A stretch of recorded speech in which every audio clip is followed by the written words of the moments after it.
Hello friends, welcome to defence matrix. तो दो important updates हैं जिनके बारे में बात कर लेते हैं। पहला तो ये है कि आज इंडियन एयरफोर्स द्वारा एक फ़ोटो अपलोड करी गई जिसमें ये शो किया गया कि 75 एयरक्राफ्ट की जो एलिफेंट वॉक है उसको डिस्प्ले किया गया। ये जो 75 एयरक्राफ्ट हैं इसमें से जो 25 हैं वो डैसो रफाल थे, बाकी जो 50 हैं वो सेपिकैट जैगुआर्स थे। तो ये हमारे प्रधानमंत्री की जो इनिशिएटिव थी आज़ादी का अमृत महोत्सव, उसके सेलिब्रेशन के अंतर्गत किए गए थे, जिसमें हम अपने इंडिपेंडेंस का 75th ईयर मना रहे हैं। तो ये चीज़ इम्प्रेसिव सेलिब्रेशन के तौर पर तो था ही, जहां हम अपनी स्ट्रेंथ को दिखा रहे थे, साथ में ये एक मैसेज था जिसके अंतर्गत हमारी जो ऑपरेशनल कैपेबिलिटीज़ हैं उनको दिखाने की कोशिश करी गई थी। तो एयरक्राफ्ट बड़े नंबर में होना कोई बहुत बड़ी बात नहीं है, पर उन बड़े नंबर का ऑपरेशनल होना बहुत बड़ी बात है। और ये पॉसिबल होता है टीम वर्क की वजह से, जिसमें जो सबसे बड़ा कंट्रीब्यूशन है वो मेंटेनेंस क्रू का होता है। तो जितना ज़्यादा से ज़्यादा नंबर आपके ऑपरेशनल होंगे उतनी आपकी स्ट्रेंथ होगी। तो रफाल एक नया एयरक्राफ्ट है, मॉड्यूलर डिज़ाइन है, इसको लिए अभी 1 साल का ही समय हुआ है। तो इसकी जो ऑपरेशनबिलिटी है वो प्रॉपर हो ये चीज़ समझ में आती है, पर यहाँ पर 50 के आसपास जो जैगुआर इन्वॉल्व हो रहे हैं वो ये शो करता है कि जैगुआर की भी जो ऑपरेशनबिलिटी है वो भी काफ़ी अच्छी है, जबकि वो इतना पुराना एयरक्राफ्ट है। तो ये मैसेज है इंडियन एयरफोर्स की तरफ से कि हम रेडी हैं अपने सारे प्लेटफॉर्म्स के साथ, चाहे वो एकदम नए हो चाहे वो पुराने ही क्यों ना हो। तो ये जो एलिफेंट वॉक है इसकी शुरुआत एक्चुअली वर्ल्ड वॉर 2 से हुई थी, जब ये जो बॉम्बर्स एयरक्राफ्ट हैं काफ़ी बड़े नंबर में टेक ऑफ किया करते थे अपनी बॉम्बिंग रन के लिए और नोज टू टेल फॉर्मेशन में टैक्सिंग किया करते थे।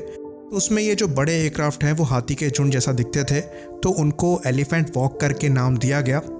आजकल की बात करें तो ये एक शो के लिए तो है ही कि हम प्रिपेयर्ड हैं, साथ में ये स्क्वाड्रन के स्ट्रेंथ को भी शो करता है कि स्क्वाड्रन कितना एक्टिव है, कितने एयरक्राफ्ट उनके ऑपरेशनल हैं, जिसमें स्क्वाड्रन का जो टीम वर्क है वो सामने निकल कर आता है। साथ में ये भी शो करता है कि कितने शॉर्ट नोटिस में जो एयरक्राफ्ट है वो डिप्लॉय किए जा सकते हैं। तो ये अंबाला एयरबेस में किया गया था, जो कि वेस्टर्न फ्रंट फोकस्ड एयरबेस है इंडियन एयरफोर्स का, और ये एनिमीज़ को एक सिग्नल है कि हम प्रिपेयर्ड हैं। बाकी अगली इंपॉर्टेंट न्यूज़ की बात करें तो अफ़गानिस्तान में जैसी सिचुएशन चल रही है अमेरिका के जाने के बाद, इंडिया द्वारा एक हाई लेवल ग्रुप को बनाया गया है जिसमें NSA अजीत डोवाल और हमारे foreign affairs minister doctor S Jaishankar शामिल हैं।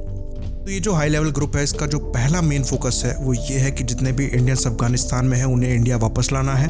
साथ में जो अफगान नेशनल्स इंडिया आना चाहते हैं उनके लिए भी रास्ता तैयार करना है। साथ में जो अफगानिस्तान में सिचुएशन अनफोल्ड हो रही है उसको भी मॉनिटर करना है।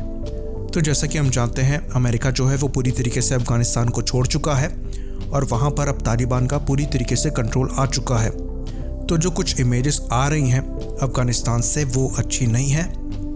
एक तस्वीर में तो अमेरिकन ब्लैक हॉक हेलीकॉप्टर जिसको अफगान एयरफोर्स को दिया गया था उससे एक आदमी को रस्सी से लटकाकर उड़ाया जा रहा है।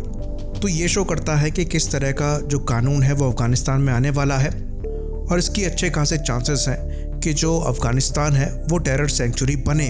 तो इसको लेकर इंडिया पहले से ही अपने आप को प्रिपेयर कर रहा है सारी पॉसिबिलिटी के लिए। और आपको ये बात भी बता दें कि जो इंडिया के एम्बेसडर हैं कतर के, दीपक मित्तल, उनसे head of Taliban political office शेर मोहम्मद अब्बास स्टनिकजाई, जो कि खुद IMA पास आउट हैं, वो मिले हैं दोहा में इंडियन एम्बेसी पे तालिबान की रिक्वेस्ट में।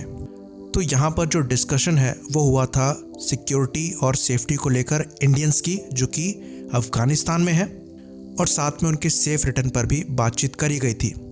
साथ में जो इंडियन एम्बेसडर हैं उनके द्वारा ये कंसर्न रखा गया था कि अफ़गानिस्तान की जो ज़मीन है उसको एंटी इंडिया मोटिव के लिए यूज़ ना किया जाए, जिस पर एक पॉजिटिव रिस्पांस जो है वो उनकी साइड से आया था।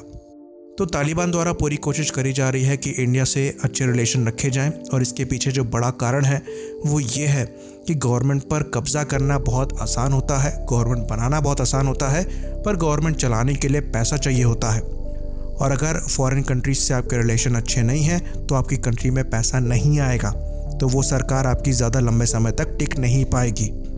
तो इसलिए ये बदला हुआ तालिबान जो है वो दिखाई दे रहा है। इसी बात पर हम इस वीडियो को ख़त्म करेंगे। लाइक करिए, सब्सक्राइब करिए। जय हिंद।